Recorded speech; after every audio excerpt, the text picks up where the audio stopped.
बोधये चित्तं सरोजस्थं सुखासिनां कृपामयीं प्रसन्नवदनां देवीं द्विभुजां स्थिरलोचनाम् आलुलायितकेशार्थो वक्षस्थलो विमण्डितां धृतवस्त्रार्वृतार्धाङ्गां हेमालङ्कारभूषितं सकरन्नस्तहस्तां च ज्ञानभक्तिप्रदायिनीं शुभ्रां ज्योतिर्मयीं जीव पापसन्तापहारिणीं रामकृष्णगतप्राणां तन्नाम श्रवणप्रियां तद्भावरञ्जिताकारां जगन्मातृस्वरूपिणीं।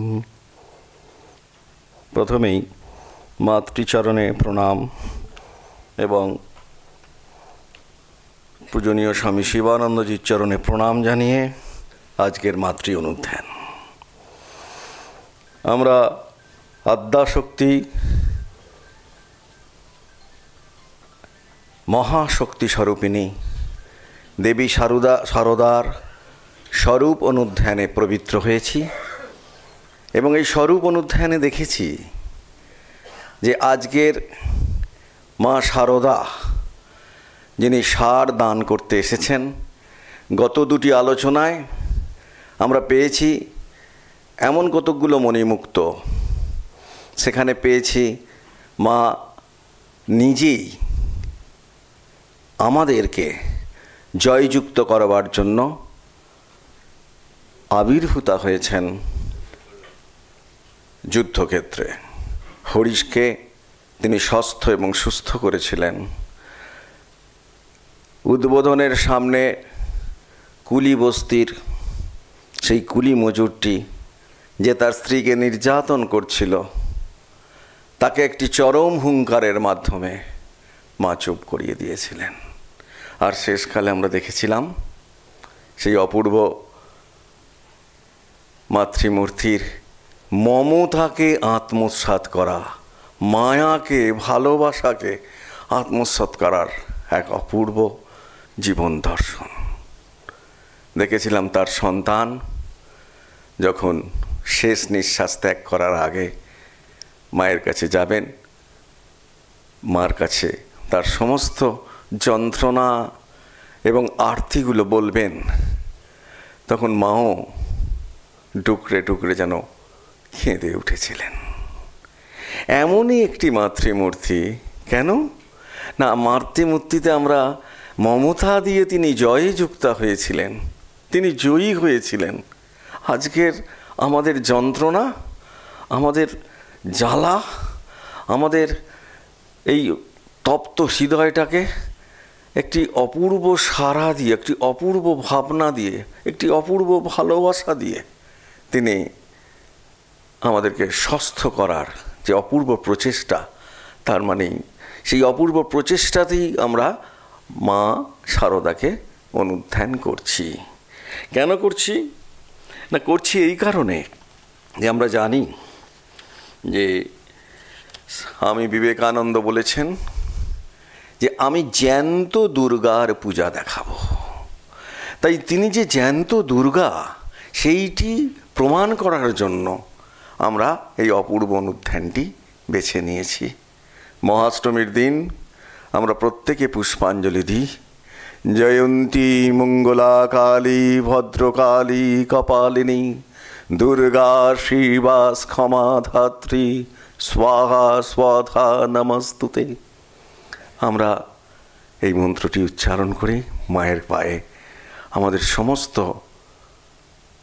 ভক্তি, বিশ্বাস, আমাদের যন্ত্রণা, বেদনা নিবেদন করি। কেন না, তিনি জয়ন্তী, তিনি জয়যুক্তা। আমাদেরকে তিনি জয়যুক্ত করবেন বলে তিনি দায়বদ্ধা। এমনই একটি অপূর্ব মাতৃমূর্তিকে আমরা পেয়েছি। তাই বলছেন এই যে মায়ের জয়ন্তী রূপ, তার জয়যাত্রার এই যে এক অভিনব বিকাশ আমরা দেখব, সেখানে কি দেখেছি না, যুগাবতার শ্রীরামকৃষ্ণ আধুনিক যুগের এই যে দেহ সর্বস্ব জীবকুলকে এক অপূর্ব শিক্ষা দিলেন। কি দিলেন? যে মানব সাধারণের এই যে সহজাত যে প্রবৃত্তি, সেই প্রবৃত্তি প্রসূত অগ্নিকে নিয়ে তিনি জীবনচর্চার প্রবর্তন করলেন। এই ধারা প্রবর্তনের জন্য তিনি প্রথম কি করলেন? ঠাকুর শ্রী রামকৃষ্ণ তিনি অন্য অবতারের মতো বিবাহ করলেন। এই অপূর্ব বিবাহ যে সংগঠিত হলো আমরা জানি, এটা যুগাবতারের লীলা সঙ্গিনীকে চিহ্নিত করার জন্য। এই বিবাহ শুধু আবশ্যিক সংস্কার নয়, এই বিবাহ কেবল আজকালকার আমরা যেটা ইন্দ্রিয় পরিতৃপ্তির একটি সমাজ স্বীকৃতি অনুমোদনও নয়। এই বিবাহ কেবল সারা জীবনের আগেকার দিনের দাসী সংগ্রহ করাও নয় বিনা বেতনের। তাহলে এই বিবাহ কি? এই বিবাহ হলো একটি চরম ত্যাগের সূচক পবিত্র ধর্মানুষ্ঠান। এই বিবাহ তাই স্বামী শারদানন্দজি খুব সুন্দর লিখছেন তিনি লীলা প্রসঙ্গেতে, যে ইন্দ্রিয় পরিতৃপ্তি ভিন্ন বিবাহের যে এক অপর একটি মহা পবিত্র একটি মহা উচ্চ উদ্দেশ্য আছে, এ কথা আজকাল আমরা প্রায় ভুলিয়েই গেছি। আর দিন দিন ওই কারণে আমরা পশুর অধম হইতে বসিয়াছি। নব্য ভারতীর ওই পশুত্ব ঘুচাইবার জন্যই লোকগুরু ঠাকুরের বিবাহ। লিখছেন কে? স্বামী শারদানন্দজি, আমার কথা নয়, এ কথা লিখছেন স্বামী শারদানন্দজি। বলছেন পশুত্ব মানে কি? ইন্দ্রিয় পরায়ণতা। দৈহিক সুখ বা বিবাহ দাম্পত্য জীবনের একমাত্র উদ্দেশ্য নয়, আমরা সবাই জানি, যারা আপনারা জানেন। কিন্তু ইন্দ্রিয় জয়ের আত্মশ্লাঘা স্ত্রীকে দূরে রেখে অনেকেই করতে পেরেছেন, আমরা দেখেছি। কিন্তু বৈবাহিক সম্পর্কে আবদ্ধ হয়েও, স্ত্রীকে কাছে রেখেও দেহ সম্পর্কহীন শুদ্ধ জীবনযাপনের অমর কাহিনী আমরা কবে শুনেছি বলুন তো? কত অবতার দেখেছি, কিন্তু এ কাহিনী তো শুনিনি, এ কাহিনী তো আমরা পারিনি। তাই বলছেন যুগাবতার এবারে তার অধ্যাত্ম সাম্রাজ্যের এই অপূর্ব দিক দর্শনের জন্য দাম্পত্যরূপ একটি অগ্নি প্রজ্বলিত করলেন। কি অগ্নি? প্রবৃত্তি অগ্নি। এবং জ্ঞাত সারে তিনি নিজেও প্রবেশ করলেন এই মনোসংগ্রামের রণস্থলে। সেখানে যদি তিনি নিজ সহধর্মিণীকে অনুপ্রবেশ করালেন। এবং এই দাম্পত্যরূপ জ্বলন্ত অগ্নিকুণ্ডে আমরা জানি যে রঘুকুলমণি ভগবান শ্রীরামচন্দ্র কিছুদিন আগে চলে গেল, তার জন্মতিথি, সেই মা সীতাকে সতীত্বের পরাকাষ্ঠা দর্শনে অগ্নিকুণ্ডে পরীক্ষা দিতে বাধ্য করেছিলেন। এবারে ভগবান শ্রীরামকৃষ্ণ তার সহধর্মিণীর আপাদ মস্তক পবিত্রতা শব্দ দিয়ে অলঙ্কৃত করার জন্যেই তিনি কি করলেন? প্রবেশ করালেন মানব শরীর সঞ্জাত এই মনো অগ্নিতে। তাই দেখছি যে এই যুগলীলা সংঘটিত হয়েছিল রানী রাসমণির কোথায়? প্রতিষ্ঠিত দক্ষিণেশ্বরের কালী মন্দিরে। আদ্যাশক্তি মহাপুরুষ যুগপুরুষ এই অন্তর্রাজ্যের পরীক্ষায় উত্তীর্ণা হয়েছিলেন, জয়যুক্তা হয়েছিলেন। মাসের পর মাস অতীত হয়ে বৎসরাধিককাল যখন অতিক্রান্ত হয়ে গেল, এই যে অশ্রুতপূর্ব এই যে দাম্পত্য জীবন, এদের কিন্তু সংযমের বাঁধ ভাঙল না। আর এই অগ্নি পরীক্ষা কেবল একদিন দুদিন নয়, দীর্ঘদিন চলেছিল এই সংযম তথা মনোযজ্ঞ। আমরা হয়তো এই যজ্ঞের যে লেলিখান অগ্নিশিখা, তাতে পঞ্চবটির সবুজ পাতাগুলো শিহরিত হয়েছিল কিনা জানি না, কারণ মা সীতার অগ্নি পরীক্ষার পর জগতে এমন পুত অগ্নি আর কেউ প্রজ্বলিত করেননি, যেটাতে স্বয়ং মহামায়া এবং পরব্রহ্ম দুজনকেই অনুপ্রবিষ্ট হতে হয়েছিল।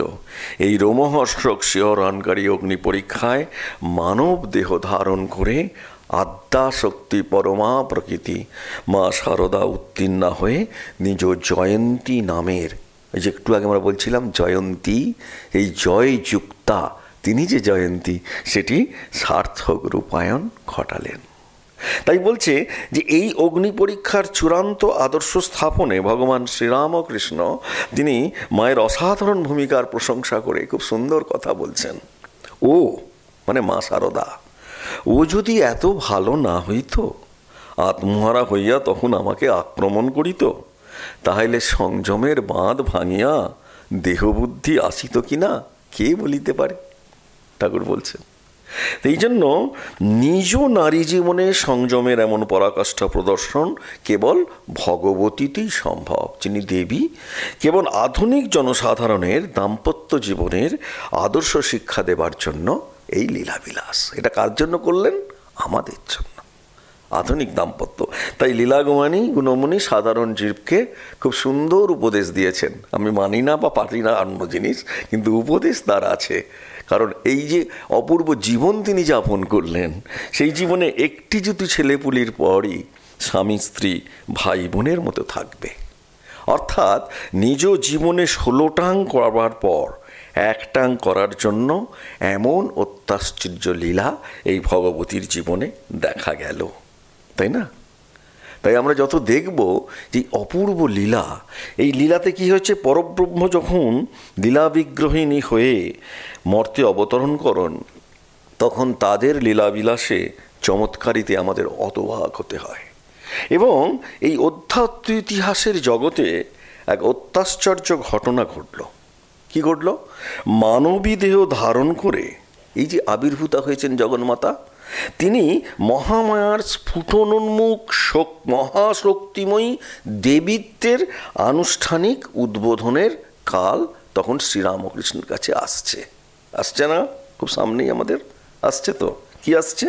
পবিত্রতা স্বরূপিণীকে স্বরূপে প্রতিষ্ঠিতা করার জন্য অবতার বরিষ্ঠ ঠাকুর শ্রীরামকৃষ্ণ কি করলেন? তিনি জগদম্বার নিয়োগে তার পরিণীতা ব্রহ্মচারিণী মা শারদাকে ত্রিপুর সুন্দরী ষোড়শী রূপে শাস্ত্রবিহিত ষোড়শ উপচারে পুজো করলেন। এটা আমরা জানি।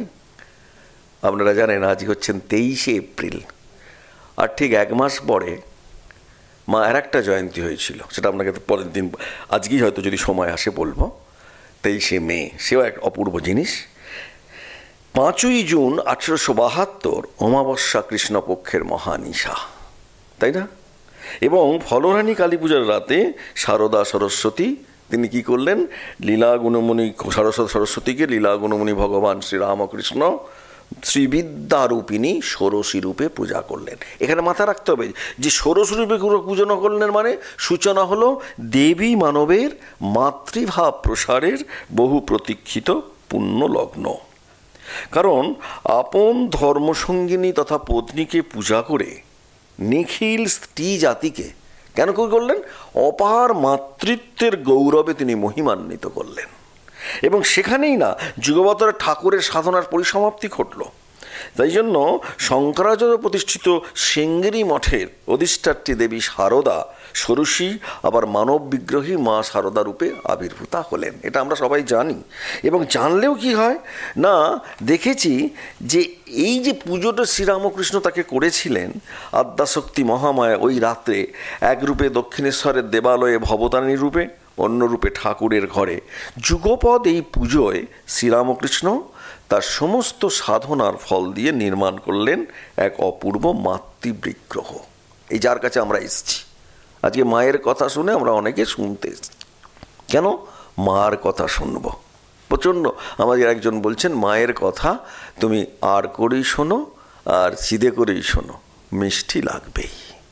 মার কথা যার মিষ্টি লাগবে না তার মিষ্টি লাগবেই। তাহলে এই যে শান্তি বিগ্রহ তিনি, যা পরবর্তীকালে মঙ্গলা রূপিণী এক কল্যাণ গঙ্গা রূপে সমস্ত জগৎকে পরিপ্লাবিত করবে, এই জয়ন্তী হয়ে তিনি বিচরণ করবেন প্রেমের অমৃত ভাণ্ড নিয়ে।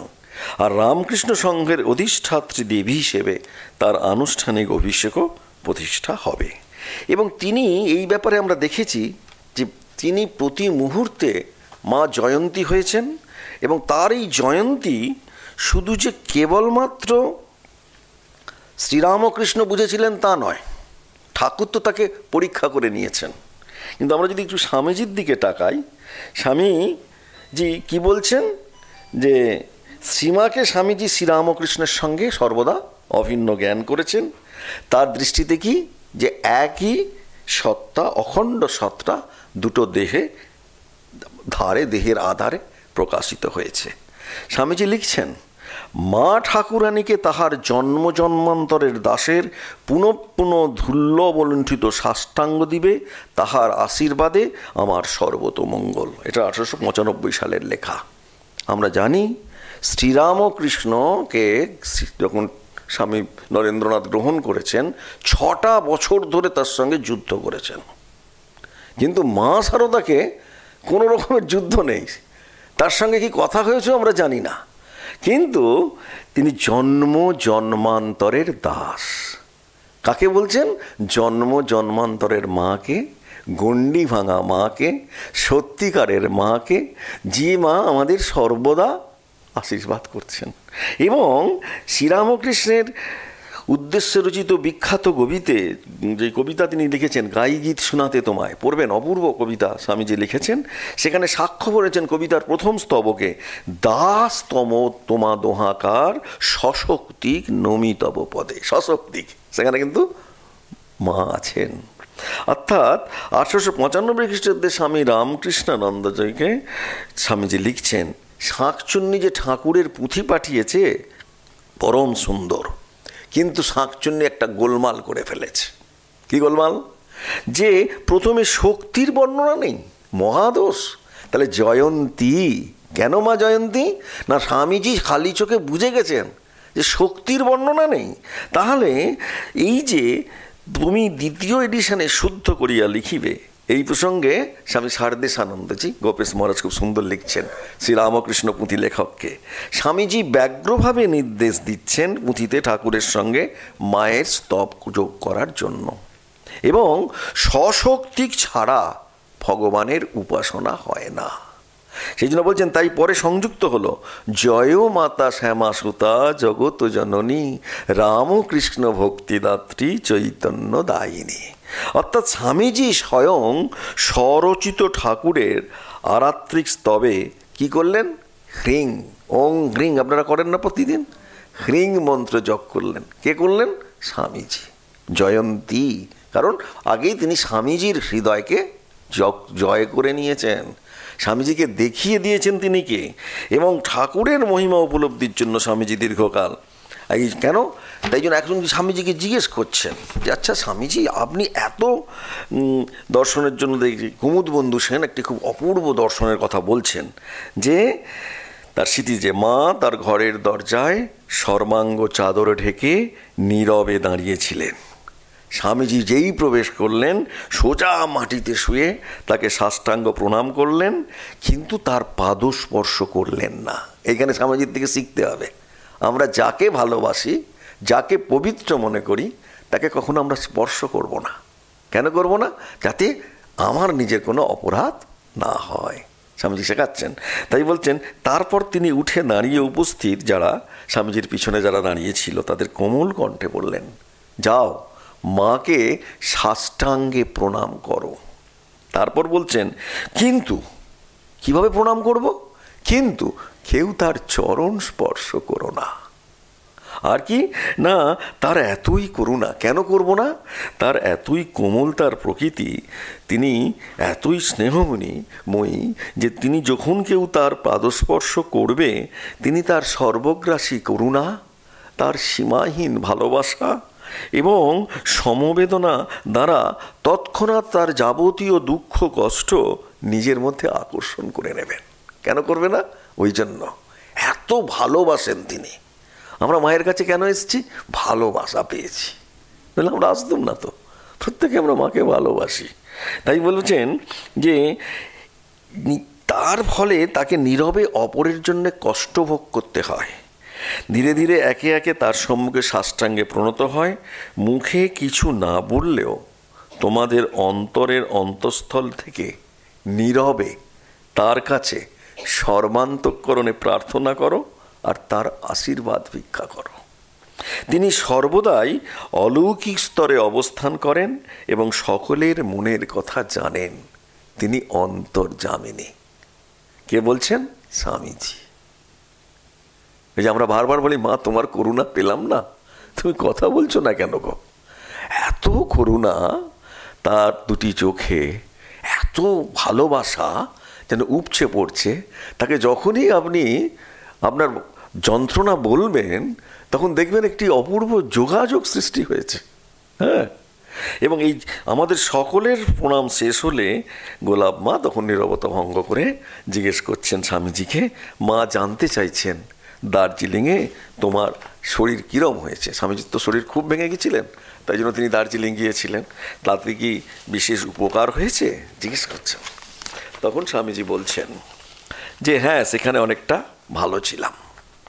এবং গোলাপ মা বলছেন, ঠাকুর সর্বদা তোমার সঙ্গে আছেন, আজ জগতের কল্যাণের জন্য তোমাকে আরও অনেক কাজ করতে হবে।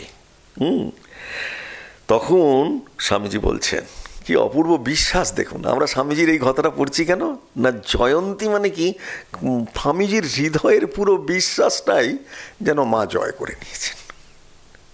এত জয় তার, এত তিনি জয়ন্তী, স্বামীজির কিছু রাখেননি তিনি। বলছেন, আমি প্রত্যক্ষভাবে দেখতে পাই, অনুভব করি এবং উপলব্ধি করি যে আমি ঠাকুরের যন্ত্র। যেভাবে যেসব অসাধারণ বিরাট সব ব্যাপার ঘটছে, আর যেভাবে ওদেশের মেয়ে পুরুষ ঠাকুরের কাছে জীবন উৎসর্গ করছে এবং ঠাকুরের বাণী প্রচার করতে নিঃস্বার্থভাবে সাহায্য করার আগ্রহ দেখিয়েছে, তাতে আমি নিজেই অবাক হয়ে যাই। আমি মায়ের আশীর্বাদ নিয়ে আমেরিকায় গিয়েছিলাম, সেখানে আমার বক্তৃতার মাধ্যমে মানুষের মনে যে সারা জাগাতে সমর্থ হয়েছিলাম এবং তাদের কাছে যে অভাবনীয় সম্মান লাভ করেছিলাম, তাতে আমি তৎক্ষণাৎ বুঝেছিলাম এটা মায়ের আশীর্বাদেই সম্ভব, আমার শক্তিতে হয়নি। স্বামীজি, জয়ন্তী, মা শারদা, তাই না? স্বামীজির কি অপূর্ব তার সমর্পণ, শরণাগতি। হ্যাঁ, তিনি বলছেন যে এই যে শরণাগতি, কেন এই শরণাগতি না, আমরা জানি যে যখন তিনি যাবেন এতে শ্রীরামকৃষ্ণ ও সীমা স্বামীজিকে যে অভেদ জ্ঞান করতেন, সেই সময় যখন তিনি চিকাগোয় যাবার জন্য চাঁদা তুললেন, একবার চাঁদা তুলে কি হলো না, এত কম চাঁদা উঠেছে, ওতে হবে না, সব তিনি বিলিয়ে দিলেন গরিব মানুষের মধ্যে।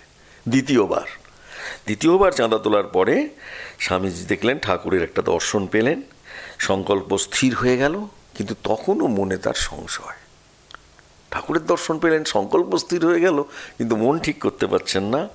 তখন তিনি মনে মনে ভাবছেন, আচ্ছা, শ্রী শ্রী মা তো ঠাকুরের অংশ স্বরূপিণী, তাকে একখানি পত্র লিখলে হয় না? তিনি যে রূপ বলবেন সেই রূপ করবে। স্বামীজি মায়ের নির্দেশ চেয়ে পত্র লিখলেন এবং শ্রীমা স্বামীজিকে আশীর্বাদ করে পাশ্চাত্য দেশের গমনের অনুমতি দিলেন। এতক্ষণে সব ঠিক হলো। কি শরণাগতি দেখুন। এবং পরবর্তীকালে তিনি প্রথম এসে বলছেন মাকে, পাশ্চাত্য থেকে ফিরে আসার পর যখন দেখা হচ্ছে, আমাদের কথাটা শুনি, মা আপনার আশীর্বাদে এই যুগে লাফিয়ে না গিয়ে আমি তাদের তৈরি জাহাজে চড়ে সেই মুল্লুকে গিয়েছি, আপনার আশীর্বাদে। কেন, হনুমান তো লাফিয়ে গিয়েছিলেন, বলছেন আমি তো আপনার হনুমান, আমি লাফিয়ে যাইনি, আপনার আশীর্বাদে তাদের তৈরি জাহাজে চড়ে আমি সেই মুল্লুকে গিয়েছি। এবং আর একবার তিনি বলছেন যে তিনি যখন ছোট মামি, মায়ের কনিষ্ঠ ভাতৃবধূ, মুখে বলছেন যে বিশ্ব জয় করে ফেরবার স্বামীজি যেদিন প্রথম এলেন, শ্রী মায়ের চরণ বন্দনা করলেন, ছোট মামি বলছেন রাজার মতো চেহারা, ঠাকুরজির পায়ে লম্বা হয়ে পড়ল, জোড়াতে বলল, মা সাহেবের ছেলেকে ঘোড়া করেছি তোমার কৃপায়। জয়ন্তী, সাহেবের ছেলেকে ঘোড়া করেছি তোমার কৃপায়। তাই এই দর্শনের পরে আমরা দেখছি যে স্বামীজি যেন জয়যুক্তা করার জন্যই আমরা এই যে জয়ন্তী কথাটা বলছি না, কেন বলছি না, তাতে বারবার দেখা যাচ্ছে যে স্বামীজি যেন জয়যুক্ত, নিজের সমস্ত হৃদয়টাকে মা শারদা তাকে শুধু জয়যুক্ত করেননি, তার হৃদয়টা জয় করে নিয়ে তাকে জয়ের দিকে ফেলে দিয়েছিলেন। তাই জন্য স্বামীজি শ্রীরামায়ের সম্পর্কে কি বলতেন, জ্যান্ত দুর্গা। তাই শিবানন্দকে লেখা উদ্ধৃতির চিঠি আমরা সবাই পড়েছি, বারবার আমার ওটা পড়তে ইচ্ছে করে। বাবুরামের মানে প্রেমানন্দজির মার বুড়ো বয়সে বুদ্ধির হানি হয়েছে, কোনোদিন এরকম বলেন না স্বামীজি, কিন্তু বলছেন কেন না, জ্যান্ত দুর্গা ছেড়ে মাটির দুর্গা পূজা করতে বসেছে। কি অপূর্ব কথা। এবং সেখানে বলছেন, দাদা বিশ্বাস বড় ধন, জ্যান্ত দুর্গা পূজা দেখাবো তবে আমার নাম। তুমি জমি কিনে জ্যান্ত দুর্গা মাকে যেদিন বসিয়ে দেবে সেই দিন আমি একেবারে হাঁপ ছেড়ব। তার আগে আমি আর দেশে যাচ্ছি না, যত শীঘ্র পারবে। টাকা পাঠাতে পারলে আমি হাঁপ ছেড়ে বাঁচি। তোমরা জোগাড় করে আমার এই দুর্গোৎসবটি করে দাও দেখি। দুর্গোৎসবটা কি? মায়ের জন্য একটা জমি কিনে তাতে মাকে প্রতিষ্ঠা করা। এটা হচ্ছে স্বামীজির দুর্গোৎসব। তাই বলছেন গিরিশ ঘোষ মায়ের পুজো খুব করছে, খুব ধন্য হোক গিরিশ ঘোষ। এইটা কেন তার কুল ধন্য হয়ে গেছে। সেই জন্য আমরা দেখছি যে মা কে, স্বভাবতই মনের মধ্যে প্রশ্ন ওঠে, মা সত্যি কে বলুন তো? আমরা বুঝতে পারি না মা কে। এইখানে একজন রয়েছে, তার নামটা আমি এখানে বলছি না, স্বামীজির কাছে খুব ঘুরঘুর করছে। স্বামীজি সবাইকে দীক্ষা দিচ্ছেন। যখন 2-3 জনের দীক্ষা হয়ে গেছে একে একে, তাকে ডাকিয়া বলছেন, দেখ আমি তোর গুরু নই, ঠাকুর দেখিয়ে দিলেন তোকে যে দীক্ষা দেবেন তিনি আমার থেকে অনেক বড়। তোর হতাশ হবার কারণ নেই, সময় খুব হবে। তার তো বুক ভেঙে গেছে। আরে স্বামীজি বিলেত থেকে ফিরে এলেও ওখানে গিয়ে সাহেবদের মুখে ঝামা ঘষে আমাদের ধর্মটাকে ঠিক করলো। সবাই স্বামীজি স্বামীজি করছে, স্বামীজি 3 জনকে দীক্ষা দিলেন, আর আমার বেলা বলছে আমার থেকে বড় আছে। খুব কষ্ট পেয়েছে সে, আমাকে ফাঁকি দিলেন। এরপরে সে স্বপ্ন দেখছে। কি দেখছে? যে রাত্রে আমি ঠাকুরের কলে বসে আছি আর একটা দেবী মূর্তি সে সম্মুখে এসে বলছে মন্ত্র নাও। এর আমাদের অনেকে ধয়েছে, দেখবেন মন্ত্র নিতে হচ্ছে। কেন হচ্ছে না? আমি বললাম যে এখন ঠাকুরের কোলে বসে আছি, মন্ত্রতন্ত্রের কোনো ধারধারি না। সর্বদাই আমাদের ইগো কাজ করে, তো ওই দেবী মূর্তিকে চিনি না, সুতরাং আমি ধারি না। তথাপি তিনি মন্ত্রে নিতে যেতে করায়। তখন বললো, আমি জিজ্ঞেস করলাম তুমি কে গো, মন্ত্র নিতে বলছো বারবার? বলছেন আমি সরস্বতী বলে মন্ত্র উচ্চারণ করলেন। জিজ্ঞাসা করলাম নেব কেন, মন্ত্র নিয়ে আমার হবে কি? আমি তো ছাড়লাম না, আমি ঠাকুরের গলে সামনে সামনে জিজ্ঞেসও করছি, তুমি যে আমায় মন্ত্র নিতে বলছো, আমি মন্ত্র নিয়ে হবটা কি? তখন সেই মূর্তি উত্তর দিলেন, কবি হতে পারবি। কবির দলের ওপর, কবির তখন ওই কবি গান হয়, কবির দলের ওপর আমার কোনো দিন ভালো ধারণা নেই। সেই কবির দলের সর্দার হতে বললাম, আমি অবজ্ঞা করে মূর্তিটাকে বললাম আমি সব কবি টবি হতে চাই না। দেবী মূর্তি তখন বললেন, তুই কবি মানে জানিস? কবি মানে কি? কবি মানে জ্ঞানী, কবি মানে ক্রান্তদর্শী, কবি মানে উপলব্ধিমান পুরুষ। এই কথা বলে জপ করবার প্রণালী পর্যন্ত দেখিয়ে দিয়ে 108 বার জপ করতে আদেশ করলেন। অল্প দিন পরে আমি স্বামীজিকে গেছি, গিয়ে বলছি এই স্বপ্ন বৃত্তান্ত। ঠাকুর তখন স্বামীজি বললেন, দেখ ঠাকুর বলতেন দেব স্বপ্ন সত্য। এটা আপনারা মনে রাখুন, এটা স্বামীজির কথা। যদি কখনো দেব স্বপ্ন আসে আমাদের, সেটা সত্য। এবং একে বলে স্বপ্ন সিদ্ধি। এইটি জপ করলে, এই যে তোকে মন্ত্র দিয়েছে, তোর সব হয়ে যাবে, তোকে আর কিচ্ছু করতে হবে না। আমি বললাম, আপনি স্বপ্ন কোনো দিন বিশ্বাসই করি না, আমি মনে করি অমূলক চিন্তা। দেখবেন আমাদের মধ্যে একটা হলোসিনিয়েশন ভাব আছে, স্বপ্ন মানে সত্যি নয়। কিন্তু সূক্ষ্ম এবং স্থূলর মধ্যে যে রিলেশন আছে আমরা নিজেরাই জানি না, সেজন্য আমরা স্বীকার করি না। এবং যদি কোনো মন্ত্রের প্রয়োজন হয় আপনি দিন বলে স্বামীজিকে সে আবার ধরেছে। এসব বুঝি বোধোদয় বয়ে ঈশ্বর নিরাকার চৈতন্য স্বরূপ করে তোর ধারণা হয়েছে, তা নয়। ধারণা করে রাখ, বাস্তবিক এটি সত্য। ওই মন্ত্র জপ করতে থাক, পরে সশরীরে এই মন্ত্রদার্থী মূর্তি তুই দেখতে পাবি। তিনি ভগবলার অবতার, সরস্বতী মূর্তিতে বর্তমানে আবির্ভূতা।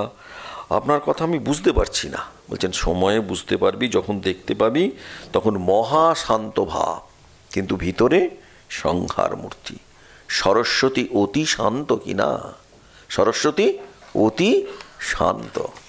তাই তিনি বলছেন, ভক্তটা মায়ের কাছে মন্ত্র গ্রহণ করেছিলেন এবং দীক্ষার সময় স্বপ্নদৃষ্টে দেবী মূর্তি ও মায়ের মূর্তি অভিন্ন এটা দেখেছিলেন। এখন আমি স্বামীজির কথা কেন বলছি না, আমরা যত এই মা শারদার ভাবটা বুঝতে পারবো, তত দেখতে পাবো যে মা আমাদেরকে যেন আপনার করে নেবার জন্য তিনি তার সমস্ত ভাবনাটিকে বা তার সমস্ত জীবনটিকে পরিচালিত করছেন। কারণ শ্রীরামকৃষ্ণকে স্বামীজি বলছেন কি, তিনি ভগবানের বাবা বলে অভিহিত করতেন এবং বলেছিলেন যে ভগবান শ্রীকৃষ্ণ জন্মেছিলেন কি না জানি না, বুদ্ধ চৈতন্য সব একঘেয়ে, কিন্তু Ramakrishna Paramahamsa the latest and the most perfect. জ্ঞান, প্রেম, বৈরাগ্য, লোকহিত চিকিৎসা, উদারতার জমাট। জ্ঞান, কারুর সঙ্গে কি তার তুলনা হয়? সেই ঠাকুর শ্রীরামকৃষ্ণকে, সেই শ্রীরামকৃষ্ণকেও উপরেও তিনি মাকে স্থান দিচ্ছেন। কারণ তার এই পক্ষপাতিত্ব স্বামীজি গোপন করতে পারতেন না। স্বামীজি যে মাকে বেশি ভালোবাসতেন, মাকে উচ্চ স্থান দিতেন, সেটাও বলেছেন। শিবানন্দকে লিখেছিলেন, দাদা তোমরা রাগ করো না, তোমরা এখনও কেউ মাকে বোঝোনি। মায়ের কৃপা আমার উপর বাপের কৃপার চেয়ে লক্ষ গুণ বড়। ওই মায়ের দিকে আমিও একটু গোঁড়া। মার হুকুম হলেই বীর, ভদ্র, ভূত, প্রেত সব করতে পারে। দাদা এই দারুণ শীতে গায়ে গায়ে লেকচার করে, লড়াই করে টাকার জোগাড় করছি কেন? মায়ের মঠ হবে। দাদা মায়ের কথা মনে পড়লে সবসময় বলি, ও রামো দাদা, ওই যে বলছি ওইখানটায় আমার গোঁড়ামি। কেন গোঁড়ামি? এখন প্রশ্ন উঠবে যে মায়ের এই গোঁড়ামি কেন তার এত? এই গোঁড়ামির কারণটাও কিন্তু আছে, যে স্বামীজি এত মাকে ভালোবাসেন কেন এবং কোনো রকম না করে। এর কথাও তিনি বলেছেন, ওই পাশ্চাত্যেই তিনি বলেছেন যে একদিন আমাদের গুরুদেবের দেহান্তের পর দুঃখময় দিন এলো। আজকে আমরা এত বড় সংসার দেখছি, বিশাল, কিন্তু তার ভেতরে কি যন্ত্রণা আর বেদনা আছে আমরা জানি না। কীরকম না, সেখানে কয়েকটি আমাদের বন্ধুবান্ধব বিশেষ কেউ ছিল না। কয়েকটি অদ্ভুত ধারণা পোষণকারী অর্বাচীন তরুণের কথা কেই বা শুনবে। লোকের কাছে বড় বড় আদর্শের কথা বলছে, তারা সেই আদর্শ জীবনে পরিণত করতে চিরসংকল্প। সে কথা শুনলেই সকলে আমাদের উপহাস করছে। তারপর উপস্থিত হলো আমাদের সকলের জীবনের চরম এক দুঃসময়। কি হলো না, আমাদের ওপর রীতিমতো অত্যাচার হলো। ব্যক্তিগতভাবে আমার জীবনে নিদারুণ দুর্ভাগ্যের রূপ নিয়ে সেই অত্যাচার নেমে এলো। আমার মা, ভাই, আমাদের পিতা সদ্য প্রয়াণের ফলে আমি অনাহারে থাকতে বাধ্য হচ্ছি। পরিবারের একমাত্র আশা, আমি উপার্জনক্ষম ব্যক্তি, আমি আশা ভরসা। এই আমার দুপাশে তখন দুটো জগৎ আমি দেখতে পাচ্ছি। একদিকে আমার মা, একদিকে আমার ভাইয়েরা অনাহারে মরণাপন্ন।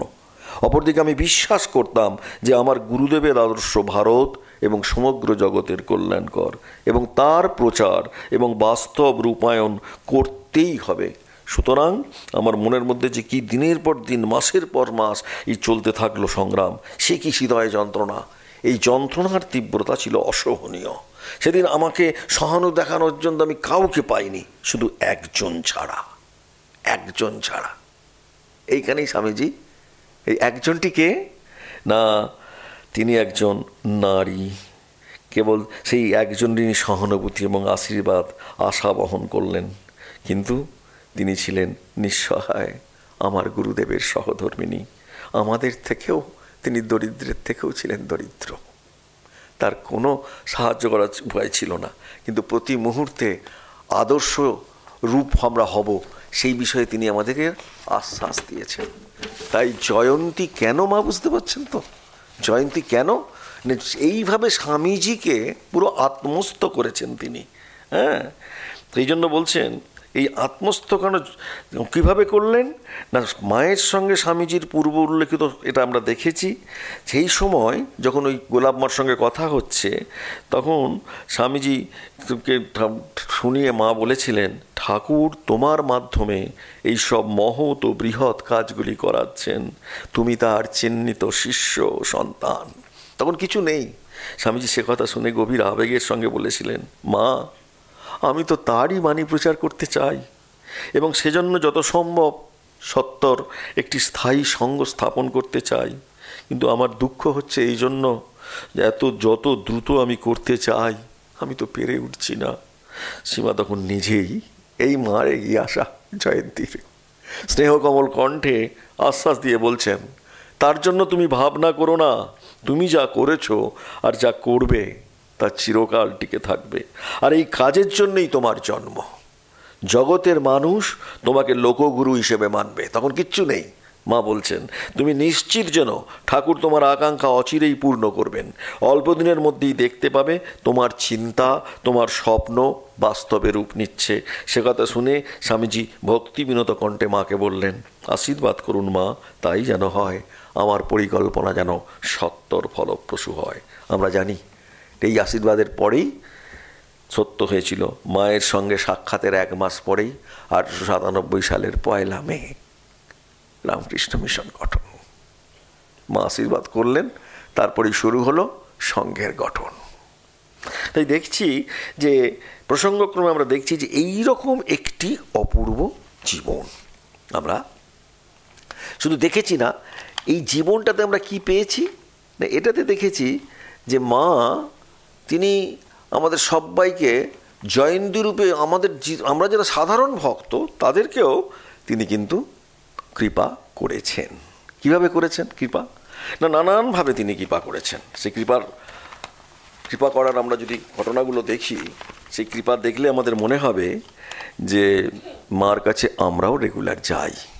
আমরা মা যেখানে থাকেন, যেমন উদ্বোধনে রেগুলার আমি দেখেছি, আমি যখন উদ্বোধনে ছিলাম 9-এর দশকে, তখন দেখেছি রেগুলার বাগবাজারের কোন প্রান্ত থেকে সব মায়েরা আসছে, 5:30 থেকে সব লাইন দিচ্ছে। কি তখন মায়ের পা খোলা থাকতো, সবাই পায়েতে দিত, ফুল দিত। ওই সময়টা 5:30 থেকে 6টা 6:30 অবধি খোলা থাকতো। সবাই লাইন দিচ্ছে কেন না, মাকে একবার দর্শন করবে, মাকে একবার তার পায়ের কাছে যাব। সেখানে মা কিন্তু স্থূলদেহে নেই, কিন্তু প্রত্যেকের মধ্যে যে উদ্বোধনে মা আছেন জীবন্ত, এই বিশ্বাস আমরা এখনো যাই, সবাই যাই। কি লাইন পড়ে উদ্বোধনে, বিশ্বাসের একটা জীবন্ত প্রতিমা যেন। সেই মহাষ্টমীতে সরজুবালা দেবী লিখছেন যে মা আসতে বসেছিলেন সকালেই, আমরা 2 বোনে এসেছি। এসে দেখি কয়েকটি স্ত্রী ভক্ত ফুল নিয়ে এসছেন। মায়ের শ্রীচরণে পূজা করে তারা গঙ্গায় নাইতে গেলেন। মা আমাকে জিজ্ঞেস করলেন, তুমি থাকবে তো, আজ মহাষ্টমী? কি ভাগ্য না সরজুবালা দেবীর! মা জিজ্ঞেস করছে, তুমি থাকবে তো? আমি বললুম থাকবো। কিছুক্ষণ পরেই পূজনীয় শরৎ মহারাজ মায়ের চরণে প্রণাম করতে এলেন। মহাষ্টমী তো। আমরা পাশের ঘরে গেলাম। মা তক্তপোষে বসে আছেন, পা দুটি মেজে রেখে। আরও অনেক ভক্ত প্রণাম করলেন। পরে মাকু প্রভৃতির সঙ্গে গঙ্গা স্নানে গেলাম। মা আজ বাড়িতেই স্নান করলেন, কারণ মা 1 দিন অন্তর গঙ্গা স্নান করতেন। বাতের জন্য মা রোজ যেতেন না। এসে দেখি বিস্তর মেয়েরা মাকে পূজা করছেন। অনেকেই কাপড় এনেছেন। কালীঘাটে মা কালীর গায়ে যেমন কাপড় জড়িয়ে দেওয়া হয়, পূজান্তে তেমনি করে মায়ের গায়ে কাপড় জড়িয়ে দিচ্ছেন। মাও একখানি করে দেখে নামিয়ে রাখছেন। কি সৌভাগ্য! মা তার নিজের গায়ে কাপড়টা নিচ্ছেন, জড়িয়ে রাখছেন, একটা একটা করে নামাচ্ছেন। কাউকে বা বলছেন বেশ কাপড়খানি। একজন ব্রহ্মচারী সংবাদ দিলেন, এখন সব পুরুষ ভক্তেরা মাকে প্রণাম করতে আসবেন। তখন তো ওইটা খুব ছিল, আপনারা জানেন। সে কি সুন্দর দৃশ্য! হাতে ফুল, প্রস্ফুটিত পদ্ম, বিল্বদল, একে একে সকলের পূজা ও প্রণাম করে সরে দাঁড়াচ্ছেন। আমরা এখনো দেখি উদ্বোধনে অত লাইনের মধ্যে সবার হাতে একটা করে ফুল, নয় বেলপাতা, এখনো দেখা যায়। এই দৃশ্যটা এখনো মেশেনি, এখনো আছে। এইরূপ অনেকক্ষণ গেল। ডাক্তার কাঞ্জিলাল, মায়ের ডাক্তার, সপরিবারে প্রথম পক্ষের স্ত্রী সহ এসেছেন। গোলাপমা বলছেন, যার জিনিস সেই পেলে। মাও বলছেন, হ্যাঁ, যার তারই হলো। মাঝখানে দুদিক দিয়ে কি একটা গোলমাল হয়ে গেল, আর একজনের একটু ভোগ হয়ে গেল। এ জন্ম জন্মান্তরের যোগ। কি হয়েছে ব্যাপারটি, কাঞ্জিলাল তার একটি শখ হয়েছে, আবার একটি দ্বিতীয় স্ত্রী গ্রহণ করেছিলেন। কিন্তু ঠাকুরের কি ইচ্ছা, দ্বিতীয় স্ত্রী কোনো একটি রোগে মারা গেলেন, যার ফলে প্রথম স্ত্রীর সঙ্গে একটু চলেছে। তাই বলছেন আর একজনের একটু ভোগ হয়ে গেল, সে তো ঠাকুরের কাছে চলে গেল। তাই জন্ম জন্মান্তরের যোগ। স্বামী স্ত্রী। কার কথা? মায়ের। এটা কিন্তু আমাদের মনে রাখতে হবে। আমরা যেন যত যন্ত্রণাই হোক, বেদনাই হোক, আমরা কিন্তু এটা ভুলব না। বলরামবাবুর বাড়ির সকলে এসে পূজা করে গেলেন। শেষে আমি গেলাম। পূজা করে কাপড়খানি গায়ে দিতে যেতেই মা বললেন ওখানা পরবো। দেখুন ভক্তি। সেই পটুয়াটোলা লোন থেকে একটা ছোট্ট সাধারণ কাপড় নিয়ে এসছে, অনেক ভালো ভালো কাপড় এসছে, মা কোনোটা পরছেন না। ওর একটা সেই লাল পেরে কাপড়, হ্যাঁ, আজ তো ওখানেই পরবো, আজ তো একখানা নতুন কাপড় পরতে হবেই, এই বলে কাপড়খানা পরলেন।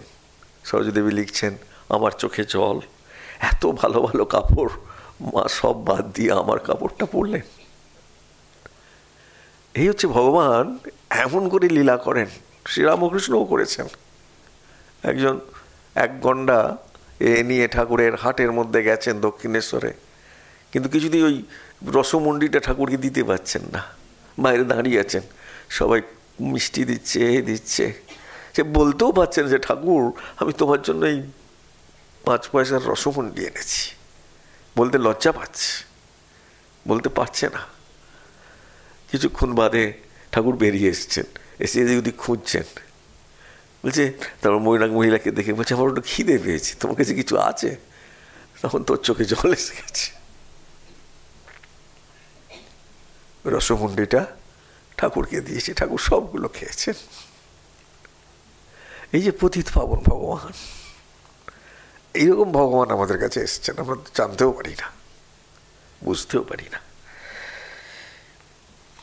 সেই জন্য এই ছোট ছোট এই যে ভক্তির জয় হয়, জয়ন্তী কেন? ভক্তির জয় হলো। মা সারদা দেখালেন, আমরা কেন মায়ের এই অনুধ্যানটা শুনবো না, আমাদেরও জয় হবে, আমরাও জয় হতে চাই, জয়ী হতে চাই, তাই আমাদের জয় হবে। হ্যাঁ, একদিন একজন এসছে মায়ের কাছে, গেরুয়া বসনধারী, মাকে পুজো করে 2 টাকা পদতলে রেখে, মানে ও কি তুমি আবার কেন গো গেরুয়া নিয়েছো, হাতে রুদ্রাক্ষের মালা। মা মেয়েটিকে জিজ্ঞাসা করলেন, তুমি গেরুয়া নিয়েছো, রুদ্রাক্ষের মালা, কোথায় দীক্ষিতা? মেয়েটি বলল, আমার তো দীক্ষা হয়নি। মা বললেন, সে কি গো, দীক্ষা না নিয়ে কোনো বস্তু লাভ করনি বা বস্তু লাভ করার সাধনও নাওনি, এ তো ভালো করনি।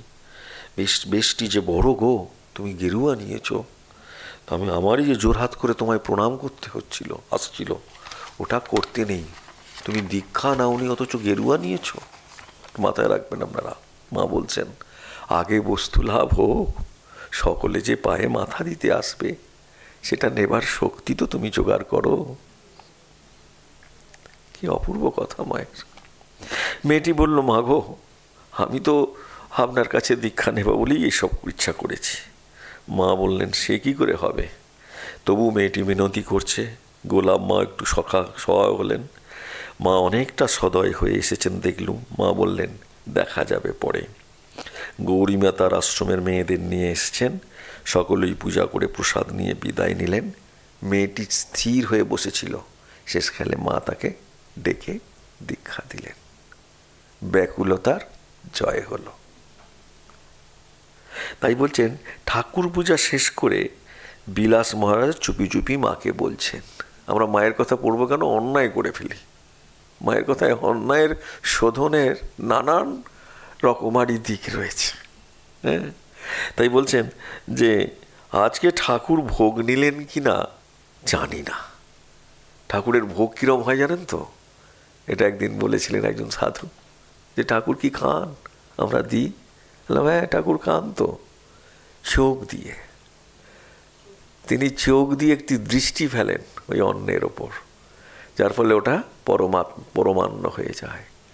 অন্ন যখন ভগবানের দৃষ্টি পড়ে তখন কি হয়? পরমান্ন হয়ে যায়। তাই বলছেন যে আজ ঠাকুর ভোগ নিলেন কিনা জানি না মা, একটা প্রসাদী শালপাতা উড়ে এসে নৈবেদ্যের ওপর পড়ল। এরম কেন হলো? অনেকেই বাড়ি থেকে সব এনেছে, কি হলো কি জানি। মা খুব সুন্দর উপায় বললেন। এই জন্য আমাদের মা বললেন, গঙ্গা জল ছিটিয়ে দিয়েছ তো? তা তো দিয়েছি বলে তিনি চলে গেলেন, তবে মনটা বড় বড় খুঁতখুত করতে লাগলো। স্তূপ আকারে ফুল বেলপাতা, মহাষ্টমীর চরণ পূজা চলছে। আস্তে না আস্তেই চরণতলে জমে উঠছে। ক্রমে মধ্যাহ্নভোগের সময় হলো। এমন সময় দূর দেশ থেকে, অনেক দূর থেকে 3টি পুরুষ 3জন স্ত্রীলোক মায়ের দর্শনার্থে আসছেন। খুব দরিদ্র। তখন তো ভারতবর্ষে দরিদ্র খুব, দারিদ্র এখন তো অনেক কম। এক বস্ত্রে ভিক্ষা করে টাকা সংগ্রহ করে পথ খরচ চালিয়ে এসছেন। কী করে এসছেন? মার কাছে ভিক্ষে করেছে, টাকা নিয়েছে, কিনা মার কাছে আসবে। একে বলছে ব্যাকুলতা। ভিক্ষে করেছে, টাকা কোথায় আসবে? মার কাছে। তাই বলছে তাদের মধ্যে একজন পুরুষ ভক্ত মায়ের সঙ্গে গোপনে অনেক কথা বলতে লাগলেন। কথার ফুরোচ্ছে না। এদিকে মা ভোগ দিতেই যাবে, 12টা বেজে গেছে। শ্রী ঠাকুরের মধ্যাহ্নভোগের বেলা হয়ে যাচ্ছে দেখে মায়ের ভক্ত ছেলেরা সব বিরক্ত হয়ে উঠতে লাগলেন। একজন স্পষ্টই বললেন, আর যা বলবার থাকে নিচে মহারাজদের কারোর কাছে গিয়ে বলুন না, এই মাকেই পেয়েছেন। মা তো মা, যখন যন্ত্রণার কষ্ট বলছেন, এই হচ্ছেন এরা পতিত পাবন। ভগবান কি বলছেন দৃঢ়ভাবে? তা এখন বেলা হলে কি হবে? ওদের কথাটি তো আমাকে শুনতে হবে। মা, এইরম মা কিন্তু ছাড়িয়ে দিলেন না। এই বলে বেশ ধৈর্যের সতী তার কথা শুনলেন। ধীরে ধীরে কি আদেশ করলেন, তার স্ত্রীকেও ডেকে নিলেন। অনুমানে যতটা বোঝা গেল যে স্বপ্নে তারা কোনো কিছু পেয়েছেন। পরে জানা গেল স্বপ্নে মন্ত্র পেয়েছিলেন। প্রায় 1 ঘন্টা পর তারা প্রসাদ নিয়ে বিদায় নিলেন। মা এসে বললেন, ওরা বড় গরিব গো, কত কষ্ট করে এসছে, ভগবান ওদের মঙ্গল করুন। পরে ভোগ হয়ে গেল, সকলে প্রসাদ পেলাম। এবার মা একটু বিশ্রাম করবেন। এই যে এই অপূর্ব ঘটনাগুলি কেন বলছি বলুন তো? না, এই ঘটনাগুলো আমাদের জীবনকে শুদ্ধ করে দেবে। আমাদের ভুল হয় অনেক জায়গায়, নানান রকম ভুল। সেই ভুলেতে আমরা আস্তে আস্তে সেই জায়গাটা ধরতে পারবো, যাতে এই ভুলগুলো আর না হয়। ভুল হলে কি হবে? না, ভুল হলে কি হয়, আমাদের মনের মধ্যে নানান রকমের অশান্তি এসে জন্মায়। এই অশান্তি যাতে না জন্মায় সেটা আমাদের দেখতে হবে। 4টে বেজেছে, মা উঠলেন। আপনারা জানেন যে 4টেতেই ঠাকুরের বৈকালী ভোগ হয়ে গেল। রাসবিহারী মহারাজ মানে স্বামী অরূপানন্দজি, তিনি এসে বললেন, একটি মেম তোমাকে দর্শন করতে এসছে। ঘটনাটা খুব অপূর্ব ঘটনা, আপনারা অনেকে জানেন, পড়েছেন। কিন্তু ঘটনাটা যতবার পড়ি ততবার মনে হয় যে মা যেন আমাদের নতুন কিছু বলছেন। অপূর্ব ঘটনা যে নিচে অনেকক্ষণ অপেক্ষা করছেন, মা আসতে বললেন। মেমটি এসে কী করলো, মাকে প্রণাম করতেই মা এসো বলে তার হাত ধরলেন, হ্যান্ডশেক করার মতো। এটা কিন্তু মা জানতেন যে ওরা ওইটাই করে। মা যে বলেন, যেখানে যেমন সেখানে তেমন, যখন যেমন তখন তেমন, এইটি প্রত্যক্ষ করা গেল মাকে দেখে। তারপর মেয়েটির মুখে হাত দিয়ে চুমো খেলেন। মেমটি বাংলা জানে। তারপর এসে বললেন, আমি তো আসিয়া আপনার কোনো অসুবিধা করি নাই, আমি অনেকক্ষণ হইল আসিয়াছি, আমি বড় কাতর আছি। আমার একটি মেয়ে, বড় ভালো মেয়ে, তার কঠিন পীড়া হইয়াছে, তাই মা আপনার করুণা ভিক্ষা করিতে আসিয়াছি, আপনি দয়া করিবেন, মেয়েটি যেন ভালো হয়। সে এত ভালো মেয়ে মা। ভালো বলিতেছি কেন, আমাদের মধ্যে স্ত্রীলোক বড় ভালো নাই। কি অপূর্ব স্বীকারোক্তি! আমাদের মধ্যে স্ত্রীলোক বড় ভালো নাই, অনেকেই বড় বদমাস দুষ্ট, এ আমি সত্য বলিতেছি। এ মেয়েটি সেরূপ নয়, আপনি কৃপা করিবেন। এই যে আন্তরিক প্রার্থনা, ঠাকুর বলেছেন না, মেমটি যেন মাকে আন্তরিক প্রার্থনা করছে। নিজের সমস্ত দোষ, যে আমরা ভালো নই, কিন্তু এটি ভালো আমি জানি, এর ভেতরটি ভালো, এর অন্তরটি ভালো, এ দুষ্ট নয়, এ বদমাইশ নয়।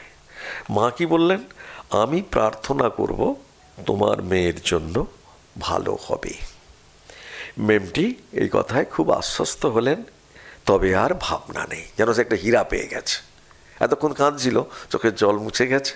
যেই মা বলেছেন প্রার্থনা করলাম, এই আশ্বস্ত হওয়া, এটা আমাদের, যখনই আমরা ভগবানের কাছে প্রার্থনা করব, আশ্বস্ত হতে হবে, তার প্রসাদ গ্রহণ করব, চরণামৃত নেব, নির্মাল্য নেব, আর আশ্বস্ত হব, মা মা তুমি তো কৃপা করছো।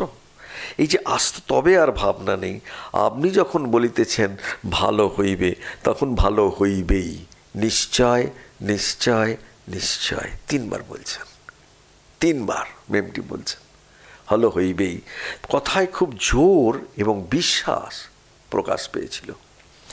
এবং মা সদয় হয়ে গোলাপ মাকে বললেন, এইখানে একটা যে ঠাকুরের ফুল একটি এঁকে দাও, একটি পদ্ম আনো। মা কিন্তু সাধারণত বলেন না। বিল্বপত্রের সঙ্গে একটি পদ্ম এনে গোলাপ মা মায়ের হাতে দিলে মা কী করলেন, ফুলটি হাতে করে চোখ বুজে একটু রইলেন, মানে একটু চপ করলেন, ঠাকুরের নাম করলেন, করে বলছেন ঠাকুরের প্রাণে এক দৃষ্টে চেয়ে ফুলটি মেমটির হাতে দিয়ে বললেন, তোমার মেয়ের মাথায় বুলিয়ে দেবে। মেম হাত জোর করে ফুলটি নিয়ে প্রণাম করে বললেন, তারপর কি করিব? সঙ্গে সঙ্গে গোলাপ মা তো একটু নাক গলানো স্বভাব আছে, গোলাপ মা বলছেন উত্তরটা। মা কিছু বলেননি, গোলাপ মা ঠিক, আমাদের দেখবেন আমাদের এটা আছে, খুব খুব ভালো একটা কাজ হচ্ছে, হুট করে নাকটা গলিয়ে দিলাম যে আমি সব জানি। গোলাপ মা কী করলেন, কি আর করবে, শুকিয়ে গেলে গঙ্গায় ফেলে দেবে। মেমটি আঁতকে উঠেছেন, না না না, মানে তার কোথায় গিয়ে যেন আঘাত পড়ছে। এটা যে ভগবানের জিনিস, এই দেখুন বিশ্বাস কাকে বলে, গোলাপ মা কি আর এই কি বলছে, এটা তো ভগবানের জিনিস, এটা ফেলিয়ে দিব, একটি নতুন কাপড়ের থলে করিয়া রাখিয়া দেব, আর সেই থলেটা মেয়ের মাথায় গায়ে রোজ বুলিয়া দেব। একে বলে বিশ্বাস, একে বলে বিশ্বাসের পরাকাষ্ঠা। 5 শিখে 5 আনা বিশ্বাস। আমরা গিরিশে শুনেছি, মেমেরও আছে, ভাবতে পারেন। আমরা হলে তাই বলতাম, কোথায় দেব, গঙ্গা জলে দেবো না কোথায় দেব? আর তিনি কি বলছেন, না না না, আমি এটি একটি কাপড়ের তোলে করিয়া রাখিয়া দেব। মা বলছেন, হ্যাঁ তাই করো। মেম তারপর বলছেন, ঈশ্বর সত্য বস্তু, তিনি আছেন। আপনাকে একটি কথা বলিতে চাই। কিছুদিন পূর্বে আমার একটি শিশুর খুব জ্বর হয়। আমি খুব ব্যাকুল হইয়া একদিন বসিয়া বলি, হে ঈশ্বর, তুমি যে আছো ইহা তো আমি অনুভব করি, কিন্তু এ তো অনুভবের মধ্যে, আমাকে প্রত্যক্ষ কিছু দাও। এই বলে কাঁদিতে কাঁদিতে একটি রুমাল পাতিয়া রাখি। অনেকক্ষণ পরে দেখি সেই রুমালের ভাঁজের মধ্যে 3টি কাঠি। আমি অবাক হয়ে সেই কাঠি 3টি লইয়া উঠিয়া আসিয়া শিশুটির গায়ে ক্রমান্বয়ে 3 বার বুলাইয়া দিলাম। সেই ক্ষণে তাহার জ্বর ছাড়িয়া গেল। দেখুন বিশ্বাস, আমি বুঝি ভগবান আছেন, কিন্তু যদি কাঁদি, মেমটি বলছেন, কিন্তু মিথ্যে কথা বলছে না। রুমালটা ছড়িয়ে দিয়েছে, 3টি কাঠি, সেই কাঠি 3টি বলিয়ে দিয়েছেন। এই হচ্ছে বিভূতির জয়। জয়ন্তী কেন মা? এই যে বলতে বলতে টস টস করে মেমটির চোখ দিয়ে জল পড়তে লাগলো। তারপর বললেন, আপনার অনেক সময় নষ্ট করিলাম, আমায় মাফ করিবেন। মা বললেন, না না না, তোমার সঙ্গে কথা কয়ে আমি ভারী খুশি গো, তুমি একদিন মঙ্গলবারে এসো। মেমটি প্রণাম করে বিদায় নিলেন। এই যে অপূর্ব এই ঘটনাটি কেন শোনালাম না, আমাদের তো এই যন্ত্রণা রয়েছে, সবাই আমরা আর্ত, আর মা আমাদের প্রণত আরতি হন্ত্রী। আমরা প্রণত হলে তিনি আমাদের আরতি হন্ত্রী করেন। আর কিভাবে করেন? প্রতি মুহূর্তে করেন। এই যে জয়ন্তী, আমি আজকেও শেষ করতে পারলাম না, কেন আরও অনেক কথা বলার আছে। আমি জানি না কবে জয়ন্তী শেষ হবে। মা যদি জয়ন্তী শেষ করান, আমরা আবার 10ই মে এই জয়ন্তীর পরবর্তী উপাখ্যানটা শুনব। কেন আজকে শুনলাম বিশ্বাসের জয়, ভক্তির জয়, আর শুনলাম ব্যাকুলতার জয়ের কথা, শুনলাম স্বামী বিবেকানন্দের পুরো বিশ্বাস এবং দর্শনটাকেই মা জয় করে নিয়েছিলেন। আমরা নানান কথা শুনলাম, এবং এখানে দেখলাম যে আরেকটি ছোট্ট ঘটনা না বললে আমাদের এটা সম্পূর্ণ হবে না। যে বলরাম বসুর বাড়িতে, কেন এইটা আর একটা বিশ্বাসের যে মা কিভাবে যখন আছেন, একদিন ছাদে উঠেছেন বিকেলবেলায়। বিশ্বাসের চেতন প্রতিমা হচ্ছেন গিরিশচন্দ্র ঘোষ, আমরা সবাই জানি। ঠাকুর বলছেন গিরিশের বিশ্বাস 5 শিখে 5 আনা বিশ্বাস। গিরিশ এবং তার স্ত্রী তারাও সেই সময় ছাদে উঠেছে। ঘটনাটা আপনারা অনেকে জানেন। সেই ছাদ থেকে দেখা যায় আর এক ছাদ, এখন তো রেপ্লিকা হয়ে গেছে। রাস্তার মাঝখানে গিরিশের বাড়ি, আপনারা দেখেছেন। গিরিশের স্ত্রী বললে গিরিশকে, দেখো ওই বাড়ির ছাদে মা বেড়াচ্ছেন। গিরিশ তাড়াতাড়ি পিছন ফিরে দাঁড়ালো, চোখ বুঝেছে, দেখবে না মাকে। বলে, না না না, আমার এই পাপ নেত্র, এমন করে মাকে দেখবো না লুকিয়ে। বলতে বলতে দ্রুত নিচে নেমে গেল। হ্যাঁ, এটা অনেক দিন আগে ঘটেছে। এবার এই গিরিশই একদিন ঠাকুরকে বলেছিলেন যে তুমি পুত্র হয়ে জন্মাবে আমার ঘরে। ঠাকুর উড়িয়ে দিলেন, বললেন বয়ে গেছে, তুই এটা মোদো মাতাল, তোর ঘরে আমি পুত্র হয়ে জন্মাতে যাবো কেন? হ্যাঁ, কে জানে ঠাকুরের দেহে যাবার পরে গিরিশের ছেলে হলো একটি, 4 বছর বয়স, অথচ কথা কয় না, হাবে ভাবে সব প্রকাশ করে। অনেকে আছে না দেরিতে কথা বলে। গিরিশ তো পেয়ে তাকে কৃতার্থ, বলে এই আমার ঠাকুর রামকৃষ্ণ, ঠাকুরের মতো সেবা করে, তার জন্য আলাদা কাপড়, আলাদা জামা, আলাদা বাটি, আলাদা রেকাপ, সব আপ। আর কেউ যদি হাত দেয় একদম তুমুল কালো, কেউ 2 আঙুলে স্পর্শও করতে পারবে না, সব তার আলাদা। একদিন সেই ছেলে কি করলো, মাকে দেখবার জন্য ভীষণ অস্থির হয়ে উঠেছে, সকলকে টানছে, উ উ উ করে দেখিয়ে দিচ্ছে উপরের দিকে। কেউ তো খেয়াল করেনি। শেষে একজন বুঝিয়ে বললেন, মাকে বোধহয় দেখতে চায়। কোলে করে নিয়ে এলো সেই ছেলেকে, যেখানে উপরে মা বসে আছেন। কোলে থাকবে না, নেমে পড়লো জোর করে। নেমে পড়েই সেই ছেলে মা সারদার পায়ের তলায় পড়ে প্রণাম করলো। শুধু তাই নয়, প্রণাম করে আবার নিচে নেমে এসছে। নিচে নেমে এসে গিরিশের হাত ধরে টানছে বাচ্চাটা, 4 বছরের। ভাবখানা এই তো, চলো ওপরে কে আছে। হ্যাঁ, তখন তার কাতরতা দেখে গিরিশের সে কি হাউমাউ করে কান্না। ওরে, আমি মাকে দেখতে যাব কি, আমি যে মহাপাপী, মার কাছে আবার সন্তানের পাপ কি। ছেলে তো বাপ কাঁদছে বটে, কিন্তু তবু ছাড়ে না, চলো। কিছুতেই বাপকে ছাড়ছে না। তখন বাধ্য হয়ে গিরিশ ছেলে কোলে করে নিয়ে কাঁপতে কাঁপতে ওপরে উঠে এলো।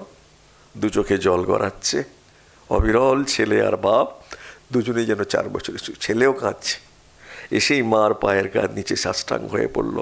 ছেলেকে বললেন, মা গো, এ হতেই আমার শ্রীচরণ প্রথম দর্শন হলো। এই গিরিশের প্রথম দর্শন, প্রথম সম্ভাষণ। মা এইভাবে গিরিশের সমস্ত বিশ্বাসকে জিতে নিয়ে দর্শন দিয়েছিলেন। জয়ন্তী মঙ্গলা কালী। নমস্কার। জয় শ্রীরামকৃষ্ণ।